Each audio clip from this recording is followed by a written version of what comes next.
أجري الضيوف إني ملهوف أغثني بحق الله أنت أعوذ بالله من الشيطان الرجيم.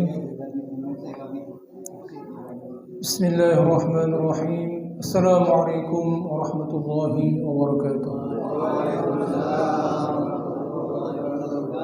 الحمد لله رب العالمين. اللهم صل وسلم على عبدك ورسولك سيدنا ومولانا محمد وعلى آله وصحبه أجمعين. رب اشرح لي صدري ويسر لي أمري واحلل عقدة من لساني يفقه قولي ولا حول ولا قوة إلا بالله العلي العظيم. Bapak sekalian, alhamdulillah kita dapat bersama-sama menyelesaikan salat maghrib berjamaah. Semoga nanti Allah mengizinkan kita untuk salat isya berjamaah dan Allah tetapkan hati kita dan kuatkan hati kita untuk selalu mengupayakan berjuang untuk selalu salat di masjid yang kita cintai ini. Amin ya rabbal alamin. Sekalian, kita insyaallah akan melanjutkan pengajian minggu yang lalu untuk meminta ridha Allah, meminta berkahnya, dan semoga Allah mengabulkan semua hajat kita, memenuhi apa yang kita butuhkan. Ila hadhihi niyyat wa kullu niyyatin salihah. Al-Fatihah. A'udzu billahi minasyaitonir rajim. Bismillahirrahmanirrahim. Alhamdulillahi rabbil alamin.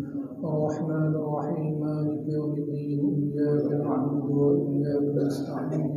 Ihdinas siratal mustaqim. Siratal ladzina an'amta 'alaihim ghairil maghdubi 'alaihim waladdallin.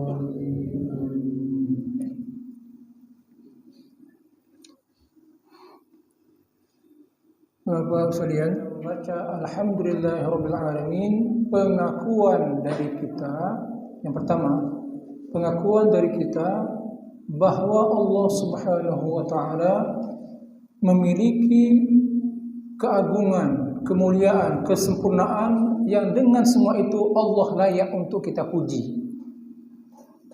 Allah berhak untuk dipuji.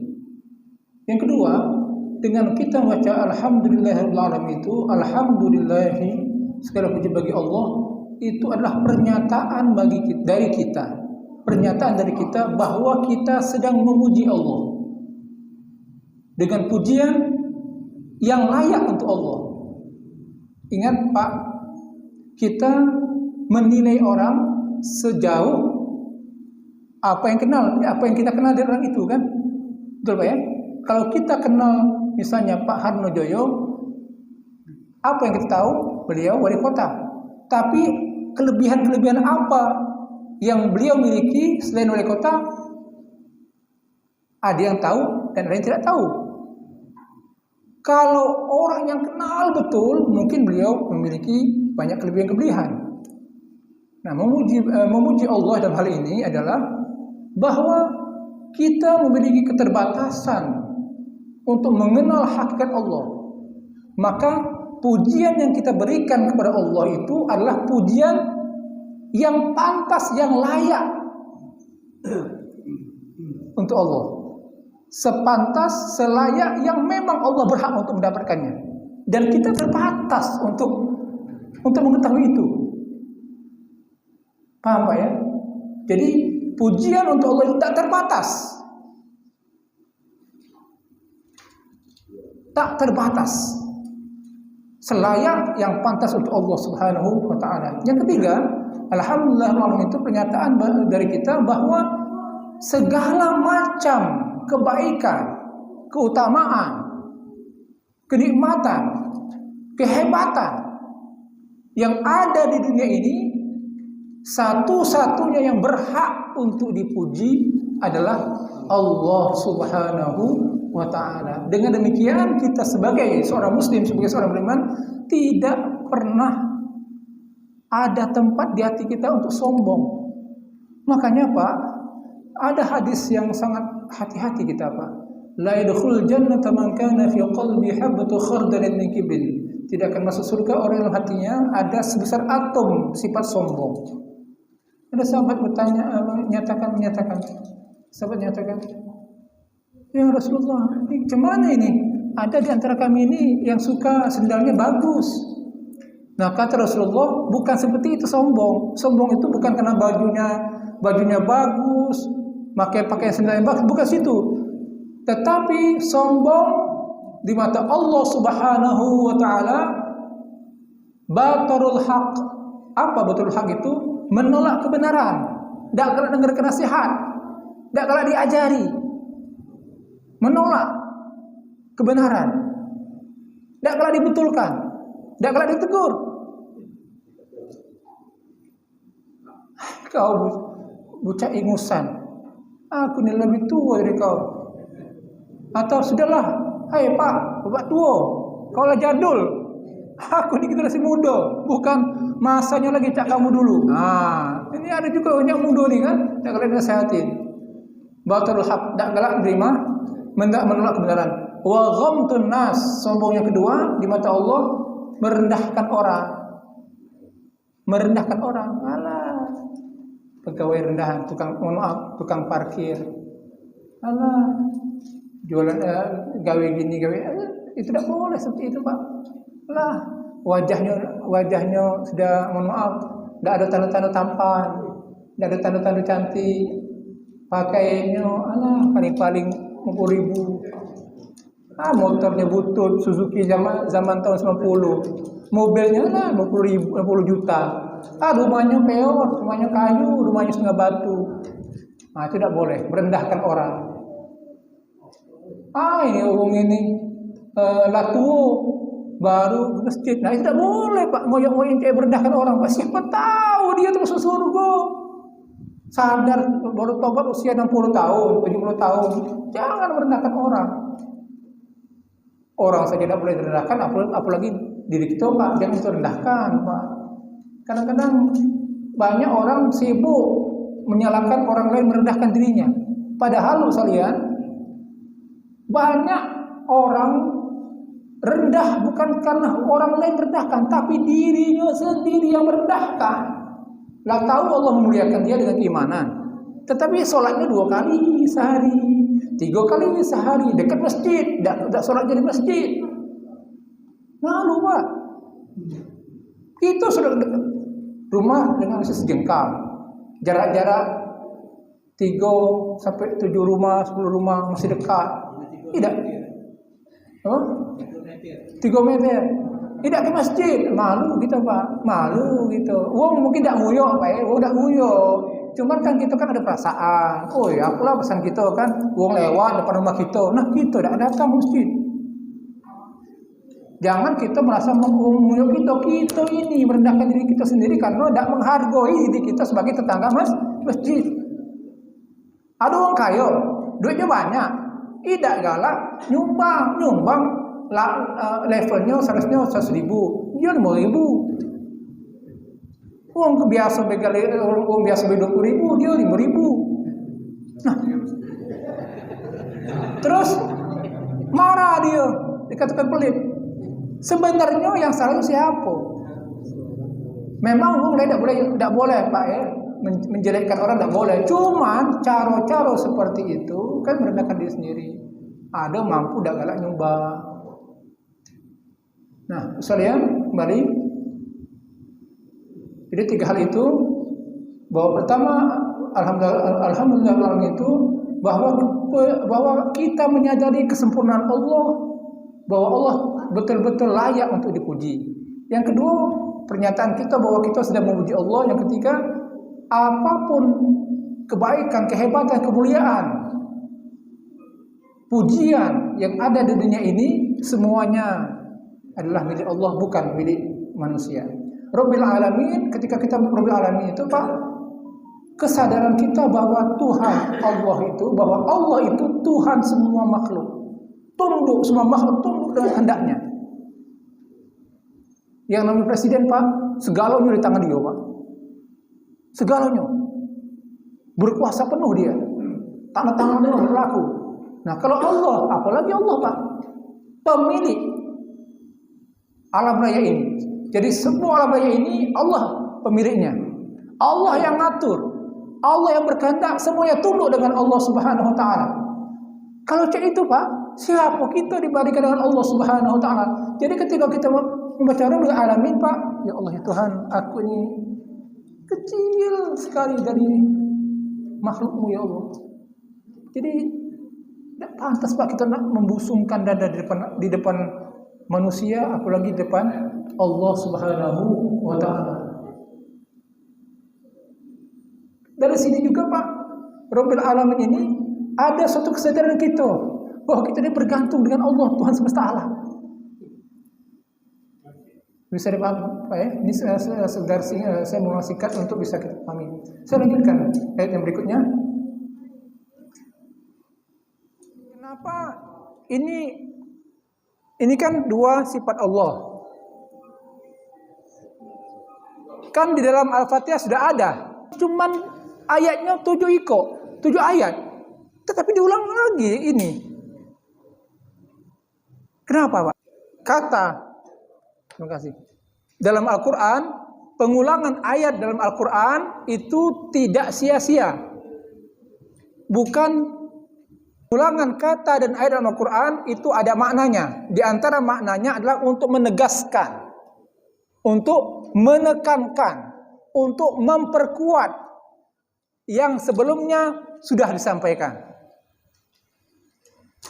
Jadi yang pertama sekalian, hikmah kenapa diulang lagi ini, dua sifat Allah ini untuk menegaskan kepada kita bahwa Dia Allah yang Maha Pengasih dan Penyayang. Dalam ayat pertama dengan nama Allah yang Maha Pengasih dan Penyayang, memang betul-betul Dia Maha Pengasih dan Maha Penyayang. Tidak usah ragu-ragu kamu.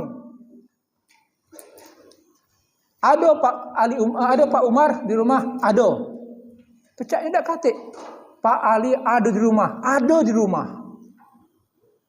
Pernyataan ada di rumah dengan ada di rumah, ada di rumah. Meyakinkan, memperkuat. Jadi wong jangan usah lagi ragu. Siapa namamu? Nama saya Muhammad. Masa namamu Muhammad? Kau ini Umar. Saya Muhammad. Muhammad ini. Baik. Jadi untuk meyakinkan kita bahwa Allah memang betul-betul Maha Pengasih dan Maha Penyayang. Itu hikmah yang pertama.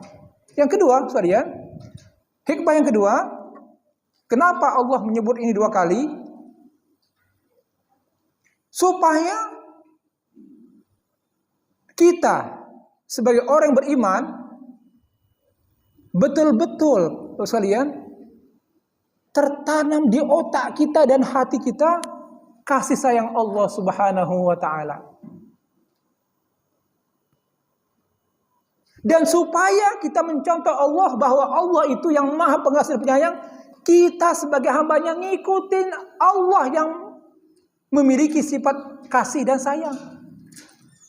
Makanya sekalian, man lam yarham lam yurham. Siapa yang tidak memiliki rasa sayang, rasa kasih, dia tidak akan dikasihi oleh makhluk yang lain. Dia tidak akan dikasihi oleh Allah Subhanahu wa taala. Ar-Rahimun yarhamuhumur Rahman. Orang-orang yang penyayang akan dikasihani oleh Allah yang Maha Pengasih. Nah, jadi sekalian, kita sebagai orang tua, sebagai bapak, memang dituntut untuk memiliki sifat sayang yang tinggi. Kalau seorang laki-laki, seorang suami, seorang bapak kehilangan atau tidak memiliki kasih sayang, maka sekalian sulit akan terbentuk rumah tangga yang harmoni. Dan sulit menjadi contoh yang baik bagi anak-anaknya. Kenapa demikian? Kalau bapak yang bengis, suka pemarah, suka nabok, biasanya istri tidak tahan lama, minta cerai. Ribut, dikit-dikit ribut. Ustaz, sebaliknya Ustaz, biniku Ustaz yang emosi. Nah, justru sekalian, emosinya seorang istri itu kalau kita lawan dengan emosi juga, tidak jadi dia. Ibarat ngasih api dengan api juga. Jadi, Pak sekalian, salah satu sifat yang tinggi yang Allah sangat menyukai dari kita itu adalah sifat halim.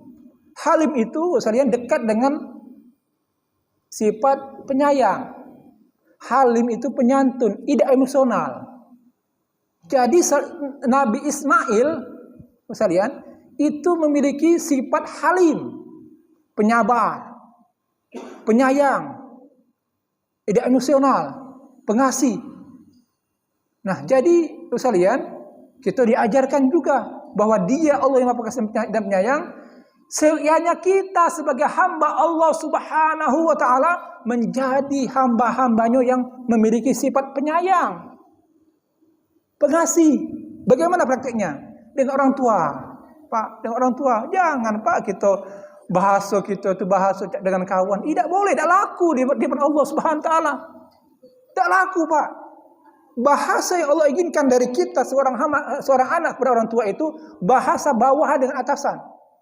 Wakhfid lahum janaha dzulli minar rahmah. Naungilah orang tua dengan perasaan rendah sebagai bentuk sayang kita kepada mereka. Merendah kita, Pak. Berendahkannya kita itu sebagai bentuk sayang kita kepada orang tua. Suara direndahkan, Pak. Direndahkan, Pak. Memang dibuat rendah, seolah-olah bawahan ke atasan, seolah-olah murid kepada guru, seolah-olah buruh kepada majikan. Tidak boleh. Bahasa itu seperti sama level, tidak boleh, Pak. Dan itu harus kita ajarkan. Kenapa anak, Pak, tidak pandai berbicara yang bagus, yang benar dengan orang tua? Karena tidak diajarkan. Orang tua tidak mengajarkan di rumah, salah ngomong, tidak diajarkan. Nah, kamu kalau ngomongnya bukan begitu bahasanya, begini. Anak, Pak, kadang-kadang bingung, Pak, karena anak kan pengalaman minim, ilmu minim. Kadang tidak tahu cak mana caranya berbuat, cak mana caranya berkata-kata. Kita nak ngajarkan. Begini ngomong sama ibumu ya, omongkan begini sama ibumu, atau omongkan begini kata ibunya kepada bapakmu, omongkan begini kepada ayahmu, kepada adikmu. Kita yang ngajarin, Pak, cara mengomong yang santun. Nah, demikian juga dari orang tua kepada anak, Pak. Kalau ada orang tua, Pak, tidak sayang sama anaknya, anak tidak pernah dicium, tidak pernah dielus-elus kepalanya, tidak dikit-dikit menjatuhkan anak, tidak didorong dengan kata-kata yang menyemangati. Pak, kenapa banyak orang tua ketika tua anaknya cuek, Pak? Kenapa? Karena orang tuanya ketika anaknya kecil tidak sayang. Makanya anaknya di luar kota jarang nelpon, jarang datang nengok orang tuanya, tidak betah dekat orang tua, Pak. Padahal, Pak sekalian, kita bisa berjumpa dengan orang tua kita dikala orang tua kita lanjut usia, Pak. Itu adalah pintu surga. Pintu surga.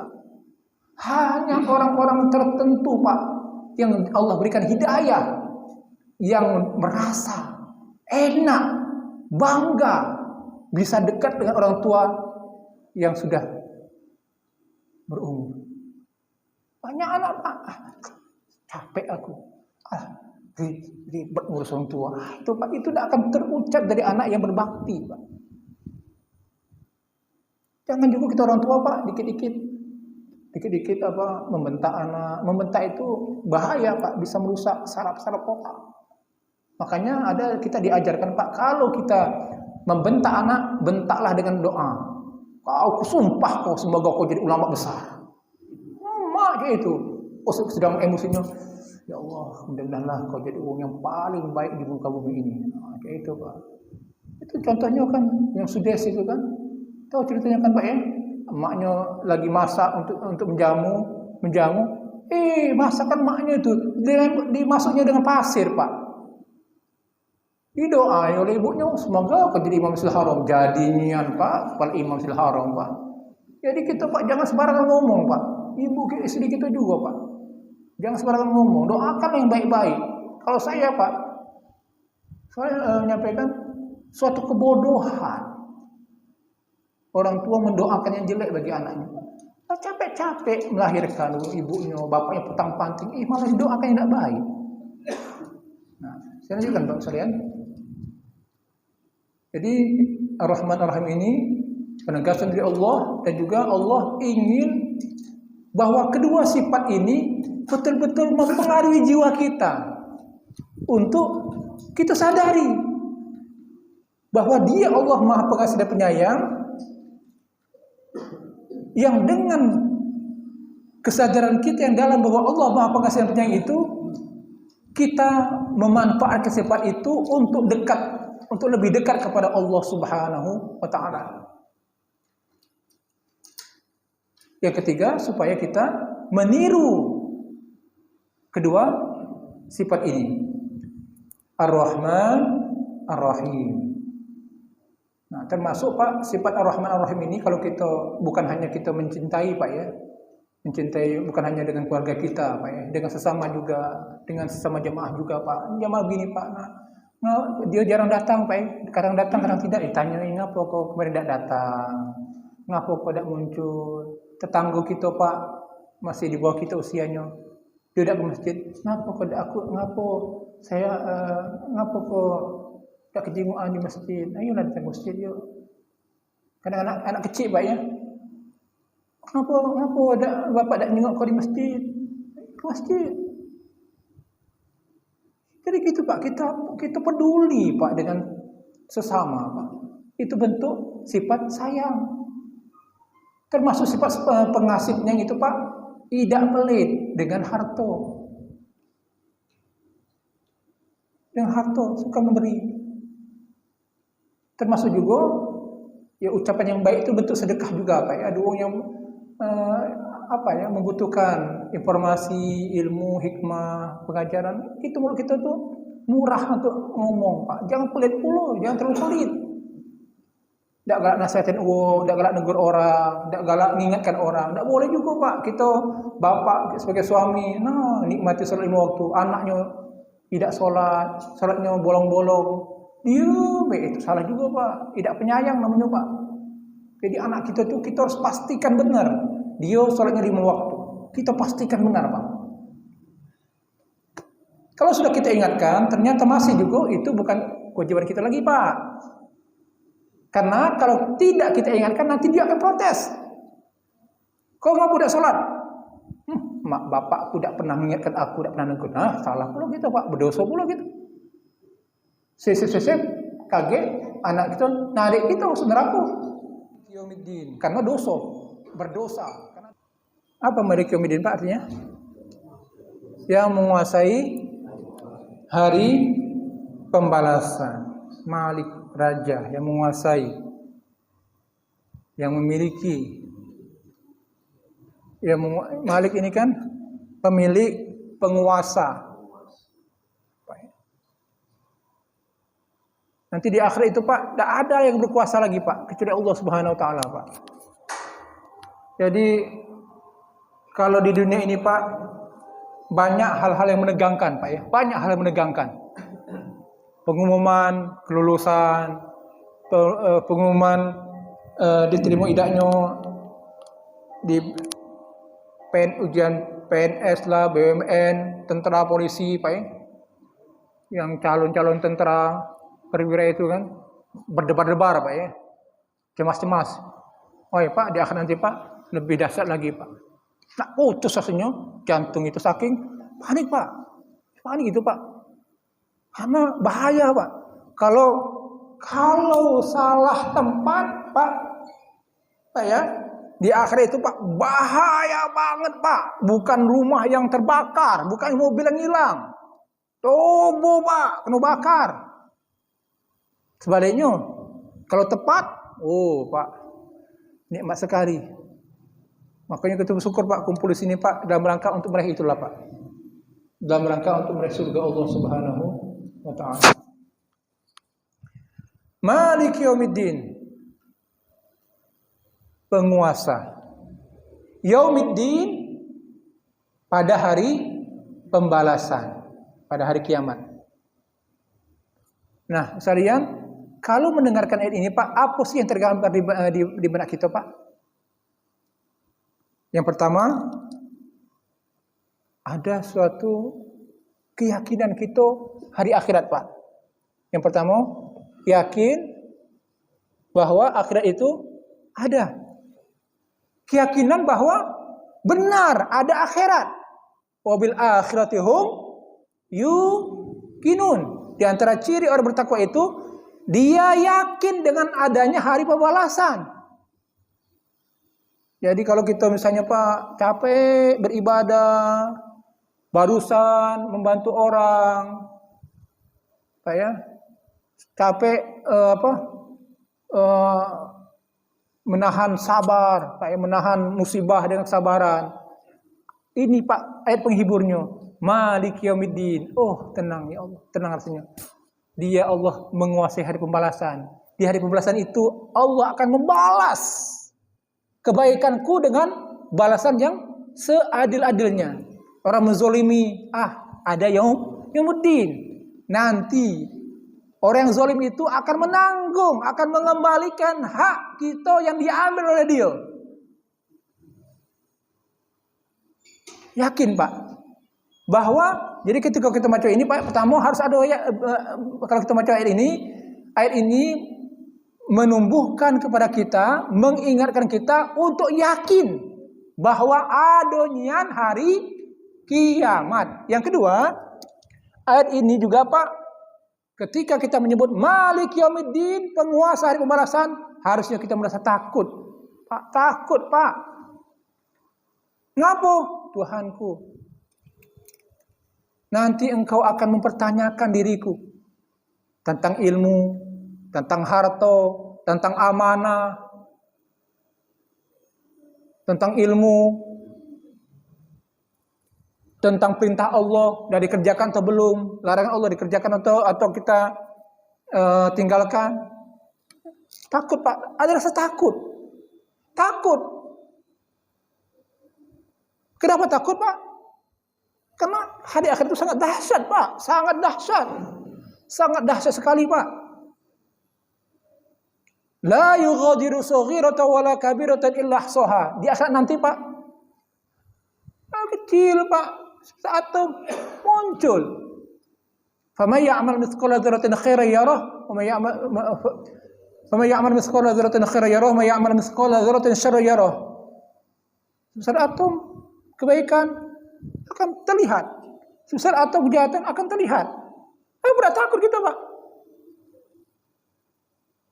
Takut kita Pak. Kita ini Pak khawatir Pak. Tidak sesuai dengan keinginan Allah. Itu yang kita takutkan. Yang itu yang kita takutkan. Surga itu Pak, balasan yang dahsyat Pak. Nah sekarang ini pertanyaannya untuk diri kita Pak ya. Aku ini lah sesuai belum untuk masuk surga? Tobo ini nah. Dengan ucapan kita, perbuatan kita, akhlak kita, ibadah kita, kebaikan kita, layak tidak kira-kira? Ini yang kita tanya ke diri kita Pak. Dengan begitu Pak, kita berusaha nikmati ibadah kita. Setelah sholat Pak, berupaya banyak zikir, banyak beramal soleh Pak. Tidak pelit dengan amal soleh, suka dengan kebaikan, takut Pak dengan pembahasan hari pembalasan itu Pak. Takut nak menzalimi orang. Kalau ada hak uang lain yang kita ambil Pak, berupaya nak kita kembalikan sebelum kita dicabut nyawa kita. Kalau sudah cabut nyawa Pak, wassalam, habis, close, tinggal tanggunglah kau. Apa tadi Pak? Rasa takut. Kemudian Malik Yaumiddin ini juga Pak, ini kalau kita renungkan betul Pak, membuat kita malu. Malu Pak. Kenapa? Ketika kita membaca Allah terhadap satu kesalahan, dosa, maksiat, jangan lakukan walaupun ada kesempatan. Walaupun tak ada orang melihat. Walaupun ada peluang. Walaupun pintu untuk melakukan perbuatan dosa itu terbuka lebar. Jangan lakukan. Karena itu adalah ujian.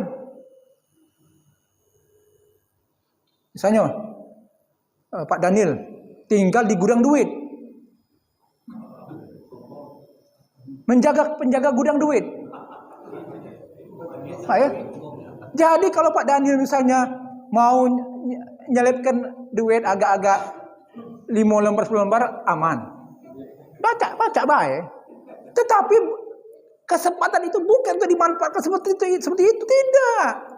Itu adalah ujian. Ada bapak ada duit keluar kota kan, bisnis atau tugas keluar kota. Bininya udah tahu. Kalau dia nak booking, Pak ya, nak booking. Booking itu maksudnya apa itu? Maksudnya pengen berbuat zina.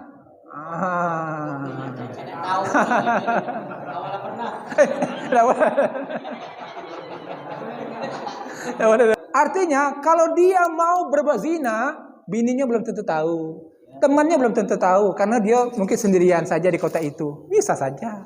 Tetapi tidak boleh dilakukan itu. Bukan persoalannya orang tahu atau tidak, tetapi Tuhan tahu. Itu persoalannya. Makanya sekalian, ketika Malik Yaumiddin ini kita malu, Pak. Terbuka kalau Pak di mata Allah. Kebaikan kita tahu kalau Allah, kekurangan kita Allah semuanya tahu, Pak. Apa yang pernah kita ucapkan yang salah ke istri kita, anak kita, orang tua kita, Pak. Tercatat itu, Pak. Makanya menimbulkan rasa malu. Orang yang malu nih, Pak, ini akan melahirkan banyak istighfar.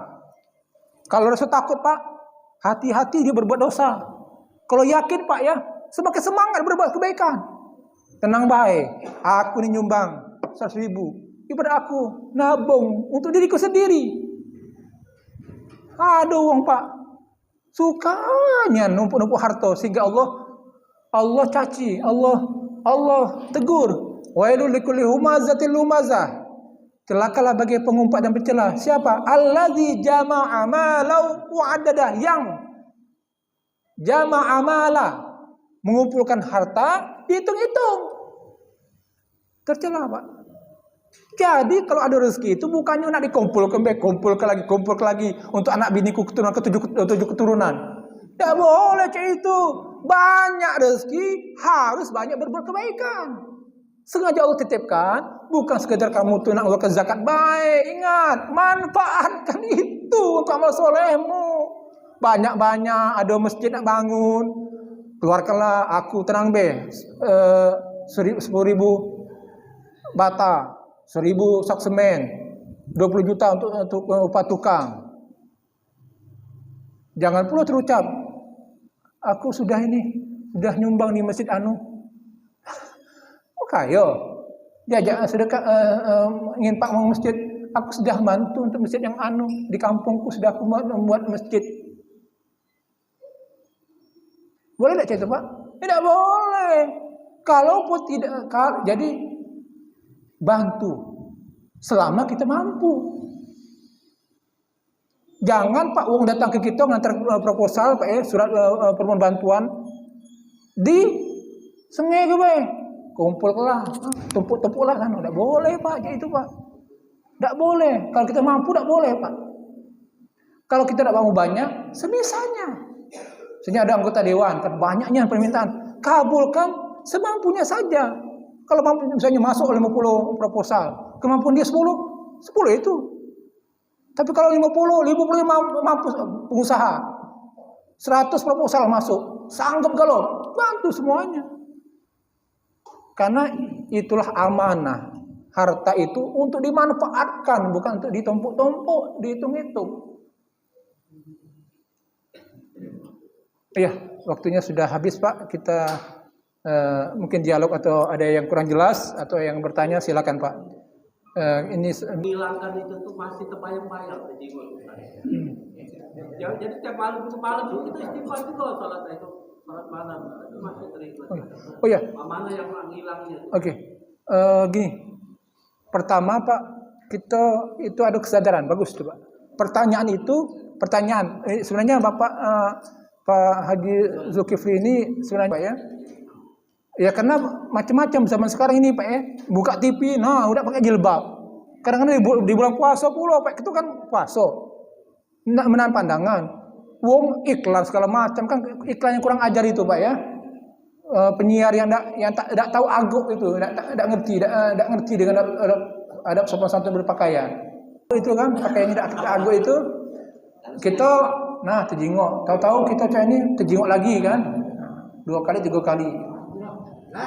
Jadi begini Bapak sekalian, begini. Memang Bapak sekalian jangan kita menyepelekan Pak ya. Pandang itu kan ada hitungan juga loh Pak. Ingat Pak ya. Pandang itu ada hitungan juga loh Pak. Ya alamu kha'inatul a'yun wa ma tukhfi sudur. Allah itu melihat kerlingan mata, kemana mata itu tertuju Allah tahu. Dan hati itu Pak, Allah tahu juga hati itu Pak. Nah jadi kalau kita melihat, kalau misalnya ada melihat, terus kita sifat, terlihat lagi. Nah, jadi sebenarnya begini Pak caranya itu, yang paling aman kalau tahu kita Pak di situ ada bahaya Pak ya. Ada bahaya, misalnya kita masuk pesawat, itu kan ada bahaya Pak ya,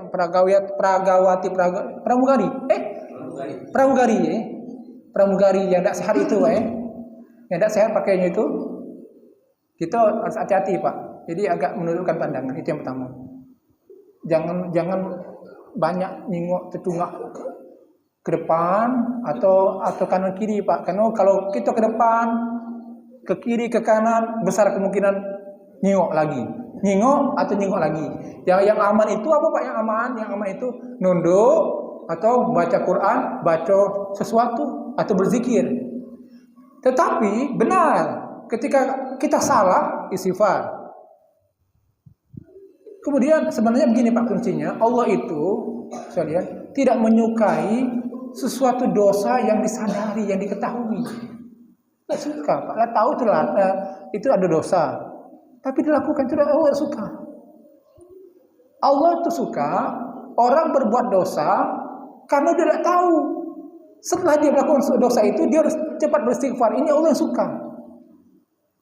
Jadi maksudnya Allah suka menerima taubat atau mengampuni dosa hambanya yang dia berbuat dosa karena dia tidak tahu hukumnya. Nah, tidak tahu dia lantas minta ampun. Bukan tidak tahu, aku tidak tahu lagi. Nah, itu tidak bagus juga, Pak. Kalau tahu, Ustaz. Nah, kalau tahu tetap, Pak, tetap harus beristighfar, bertobat. Nah, sekarang ini intinya, kuncinya sekalian mengalihkan tadi supaya jangan terjadi kedua ketiganya. Kemudian memperbanyak istighfar sebanyak-banyaknya, tidak hanya sekali kali, memperbanyak sebanyak-banyaknya.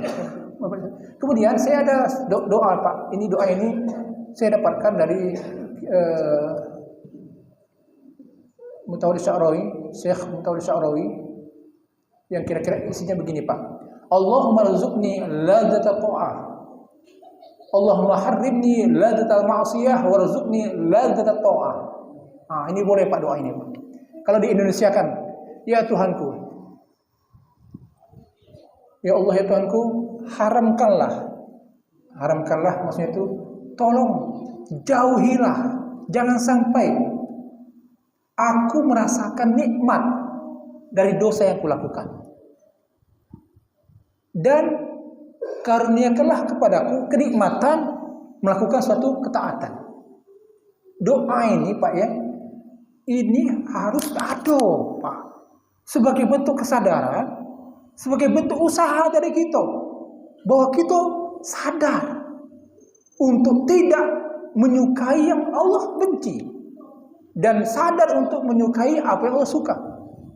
Sadar kita, jangan sudah salah tapi tidak merasa salah.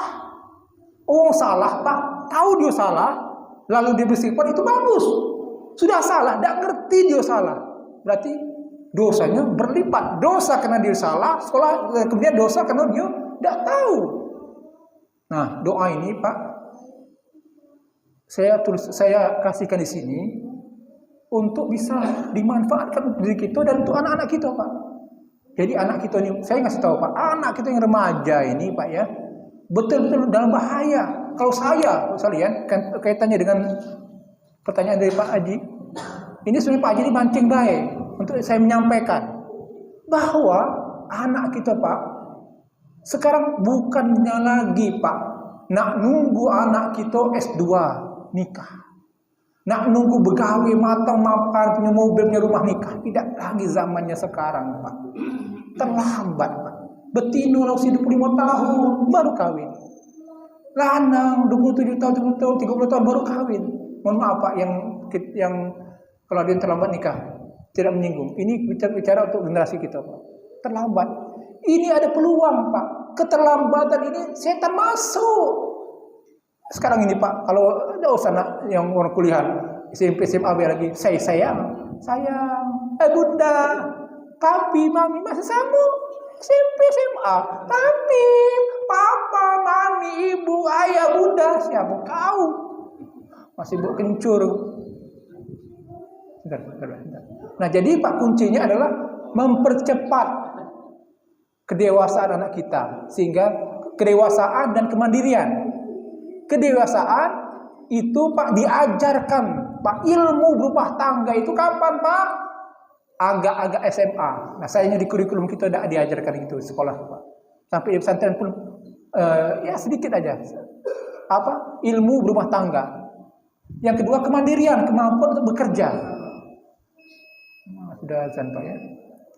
Saya mohon maaf Pak, saya tidak bisa memperpanjang karena habis isya saya ada takziah hari ketiga hari.